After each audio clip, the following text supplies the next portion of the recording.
সাকিব আল হাসানকে বিপিএল এ পেতে এখন আশাবাদী চট্টগ্রাম কিংস, এমনটাই জানিয়েছেন দলটির কর্ণধার সামির কাদের চৌধুরী। চ্যাম্পিয়ন হওয়ার লক্ষ্য নিয়ে দল সাজানো কিংসের আশা মাঠের বাইরের আয়োজনের পাশাপাশি মাঠের খেলাতেও জমবে বিপিএল। আগামী সপ্তাহে ঢাকায় আসবেন দলের ব্র্যান্ড অ্যাম্বাসাডর শাহিদ আফ্রিদি। সাকিব আল হাসান নামটাই একটা ব্র্যান্ড, সেই ব্র্যান্ড ভ্যালু কি এবার মিস করতে যাচ্ছে বিপিএল? দক্ষিণ আফ্রিকার বিপক্ষে টেস্ট খেলতে আসতে না পারা, উইন্ডিজ সফরের দলে না থাকা এবং সাকিবের জুড়ে দেওয়ার শর্ত, সব মিলিয়ে আপাতত সাকিবের দেশে ফেরার সম্ভাবনা নেই বললেই চলে।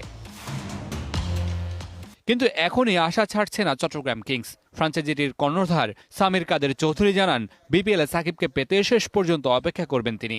আমার সাথে লাস্ট আলাপ সপ্তাহ 10 দিন আগে হয়েছে, 10 দিন আগে হয়েছে।